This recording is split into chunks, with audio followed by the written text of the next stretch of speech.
Hello, everyone. Thank you so much for carving out time to watch this step-by-step guide video. I'm really excited to walk you through our EOD risk and prognostic prediction web tool, a resource we built to tackle some big challenges with early-onset dementia, or EOD. Before we get into how the tool works, let's start with the basics, why EOD matters, and why we felt this tool was so needed. First, let's make sure we're all on the same page about what EOD is. Unlike typical dementia, which usually affects people over 65, EOD hits younger adults.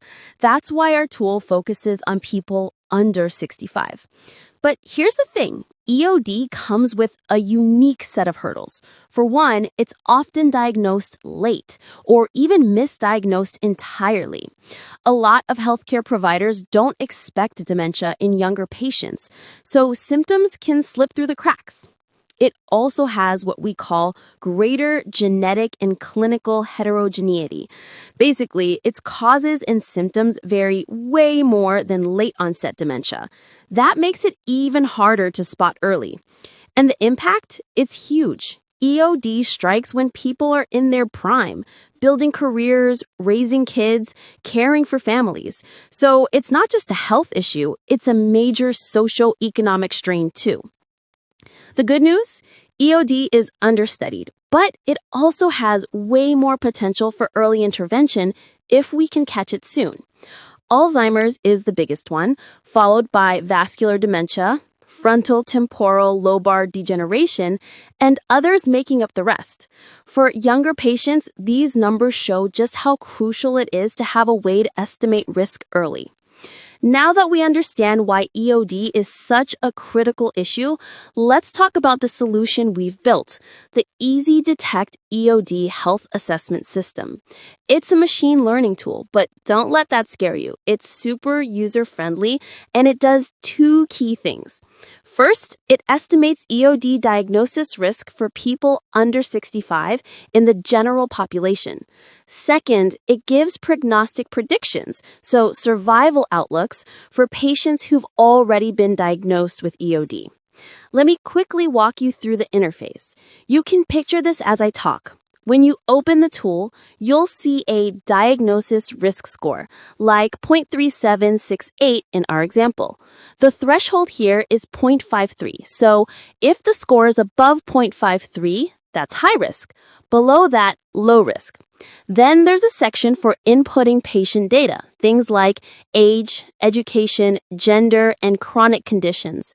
And there's a feature impact analysis chart that shows which factors, like hypertension or education, are driving the risk score.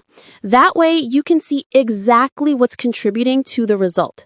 Best of all, it's free and web-based. You can find it at http://114.551.3.119:3000/index3.html. We'll share that link again later, so no need to scribble it down now. We've put the user guide together with some resources to support you beyond the tool in our homepage. Let me run through those. Tutorial video, as you're watching this step-by-step video guide. Alzheimer's Association. This is a global leader in dementia research. You can find the link. They help patients, caregivers, families with info, local resources, even emotional support. Learn more. For details on Alzheimer's and dementia, go to alzheimers.org/Alzheimer's-dementia. For community support, find peer groups and advice at alzheimers.org/help-support-community. Country-specific networks. We have links for the US, UK, Australia, Europe, China, and Korea. We'll share these in the handouts, so you can access local help easily. Stay updated. Follow us on X or Twitter, Alzheimer's Association US, Alzheimer's Association UK, and my account, Dr. RONG999, for the latest updates.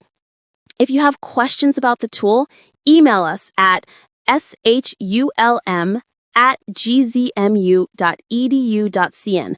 We're here to help. Using the tool is straightforward, but the key is to input accurate data. So let's go through each section step by step. I'll keep this simple. First, basic demographics. Age. Just enter the patient's exact age. Remember, only for people under 65. If someone's 66 or older, this tool isn't right for them. Education level. 3 options here. Primary is for anyone with primary school education or no formal schooling. Middle high is for middle or high school. Above high school is college, university, or higher. Gender. Just pick female or male. Super simple. Next, chronic conditions. For each of these, select yes if the patient has a confirmed diagnosis or is taking treatment for it. If not, no. The conditions are hypertension, stroke of any type, diabetes, cancer of any type, chronic lung disease, heart disease like coronary artery disease or arrhythmia, arthritis, and psychological issues, things like major depression, bipolar, or schizophrenia. Then physical and lifestyle data. Height. Enter in meters, like 1.62 for someone who's 1 meter 62 centimeters. Quick conversion, 1 meter is about 3.28 feet, if that helps. Weight. Enter in kilograms. 65 kilograms is about 143 pounds. BMI. Don't worry about calculating this yourself. The tool does it automatically using height and weight. Smoking. 2 questions here. Have you ever smoked? Yes, if you smoked in the past, even if you quit. And do you currently smoke? Yes, if you smoke now. Alcohol. Yes, only if they have a history of alcohol abuse, not just occasional drinking. Last, social and functional data. Family size, number of people living with the patient. Employment. Yes, if they're currently working. Hearing aid. Yes, if they need one. Residence. Yes, if they live in a rural area.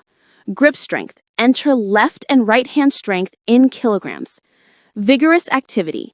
Number of days per week they do intense exercise, like running or heavy lifting. Chronic pain. Yes, if they have regular long-term pain. Marital status. Yes, if they're married. Before you start using the tool, I need to emphasize a few critical points. These are non-negotiable, so please listen closely. 1. Population fit. We built and tested this tool with data from the US, UK, Europe, China, and South Korea. It works best for people from these regions. Results might not be accurate for other populations. 2. This is not a diagnostic tool. It gives risk estimates, not medical diagnoses. It can never replace a doctor's advice. Do not use its results as a substitute for what a healthcare provider tells you. 3. If the results make you or the patient worried, pause, take a breath, and reread point 2. Our model is accurate, but it's not perfect.